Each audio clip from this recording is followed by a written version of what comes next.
Praise the lord. ಪ್ರೀತಿಯ ಸಹೋದರ ಹಾಗೂ ಸಹೋದರರೇ, ಈ ದಿನ ನೋಡೋದ್ರಲ್ಲಿ ಬಹಳ ಸಂತೋಷವಾಗಿದ್ದೇನೆ.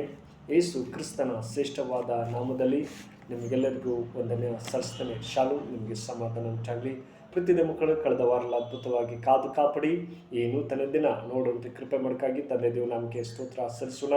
ಪ್ರತಿದ ಮಕ್ಕಳೇ, ಈ ಮುಂಜಾನೆಯಲ್ಲಿ ದೇವರು ಒಂದು ಒಳ್ಳೆ ವಾಗ್ದಾನ ಕೊಟ್ಟಿದ್ದಾರೆ. ಏನಂದರೆ, ಸಹಾಯ ಮಾಡು, ಇಲ್ಲದಿದ್ದರೆ ಸಹಾಯ ಮಾಡುವವರಿಗೆ ಪೂರಕವಾಗಿರು. ಆಮೇನ್, ಹಲ್ಲೆಲೂಯಾ. ಪ್ರತಿ ಮಕ್ಕಳೇ, ಇದಕ್ಕೆ ಆಧಾರವಾಗಿ ಮಾರ್ಕನ ಬರೆದ ಸುವಾರ್ತೆ 2ನೇ ಅಧ್ಯಾಯ 1ನೇ ವಚನ ಹಿಡಿದು 3ನೇ ವಚನವರೆಗೂ ನಿಮಗಾಗಿ ಓದ್ತೀನಿ. ದಯಮಾಡಿ ನಿಮ್ಮಲ್ಲಿ ಸತ್ಯವಿದ್ದರೆ ತೆಗೆದು ಧ್ಯಾನಿಸಬೇಕೆಂಬುದಾಗಿ ಪ್ರೀತಿಯಿಂದ ಕೇಳಿಕೊಳ್ತೇನೆ. ಅಲ್ಲಿ ಹೀಗೆ ಬರೀತಾರೆ, ಏನಂದರೆ, ಕೆಲವು ದಿನಗಳಾದ ಮೇಲೆ ಆತನು ಕರ್ಮೆನಿಮಿಗೆ ತಿರುಗಿ ಬಂದನು.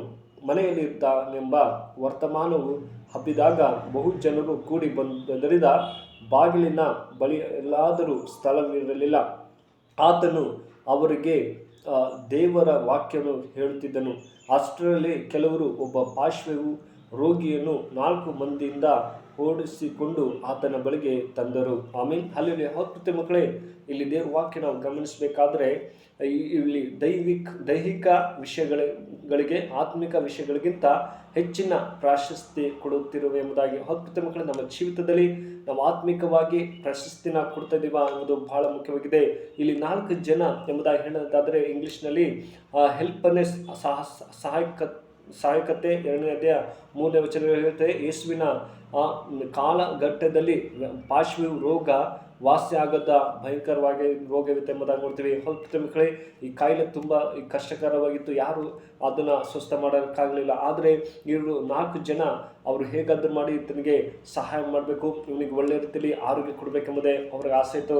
ಅವ್ರು ಹೇಗಾದರೂ ಮಾಡಿ 4 ಜನ ಅವರಿಗೆ ಸಹಾಯ ಮಾಡ್ತಾಯಿದ್ರು. ಪ್ರತಿ ಮಕ್ಕಳೇ, ಯೇಸು ಸ್ವಾಮಿ ಸಹಾಯ ಮಾಡ್ತಾರೆ, ಯೇಸು ಸ್ವಾಮಿ ಗುಣಪಡಿಸ್ತಾರೆ ಎಂಬುದಾಗಿ ನಂಬಿಕೆಯಿಂದ ಅವ್ರ ಕೆಲಸ ಕಾರ್ಯನ ಬಿಟ್ಟು ಒಂದು ನಂಬಿಕೆಯಿಂದ ದೇವರ ಬಳಿಗೆ ಬರ್ತಾರೆ. ಪ್ರತಿ ಮಕ್ಕಳೇ, ನಮ್ಮ ಜೀವಿತದಲ್ಲಿ ಕೂಡ ನಾವು ಆತ್ಮಿಕವಾಗಿ ದೇವರೇ, ನಾನು ಕೂಡ ಇತರರು ಯಾರು ಅನಾರೋಗ್ಯದಲ್ಲಿದ್ದರೂ ಅವರಿಗೆ ಸಹಾಯ ಮಾಡ್ತೀನಿ ಎಂಬುದಾಗಿ ಹೇಳುವಾಗ ದೇವ್ರ ನಿಶ್ಚಯವಾಗಿ ಅದ್ಭುತ ಮಾಡ್ತಾರೆ.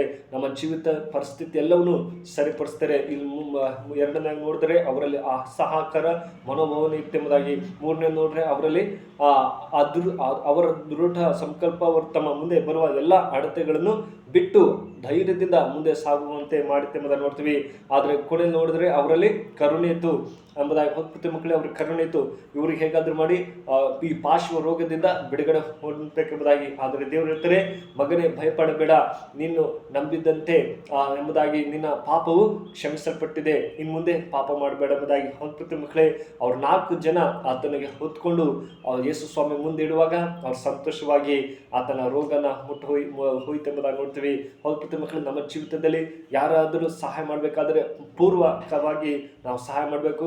ದೇವರು ನಮ್ಮ ಕುಟುಂಬನು ನಮ್ಮನ್ನು ಎಲ್ಲ ರೀತಿಯಲ್ಲಿ ಸಹಾಯ ಮಾಡುವಂಥ ಸರ್ವಶಕ್ತರಾಗಿದ್ದಾರೆ. ಈ ವಾಕ್ಯ ನಮ್ಮ ಜೀವಿತದಲ್ಲಿ ಆಶ್ವಾಸಿ ಕಾಪಲಿ. ಪ್ರತಿ ಮಕ್ಕಳು, ಈ ವಿಡಿಯೋ ಇಷ್ಟ ಅಂದರೆ ದಯಮಾಡಿ ಲೈಕ್ ಕೊಡಿ ಮತ್ತು ಸಬ್ಸ್ಕ್ರೈಬ್ ಮಾಡಿ ಇತರಿಗೆ ಶೇರ್ ಮಾಡಬೇಕೆಂಬ ಪ್ರೀತಿಯಿಂದ ಕೇಳಿಕೊಡ್ತೇನೆ. ಪ್ರಾರ್ಥನೆ ಮಾಡೋಣ. ಕಣ್ಮುಚ್ಚಿಕೊಂಡು ಪ್ರಾರ್ಥನಾ ಪರಿಶುದ್ಧನೆ ಮೌನ ತಿಳಿದರೆ ಒಳ್ಳೆ ಸಮಯಕ್ಕಾಗಿ ಸ್ತೋತ್ರ.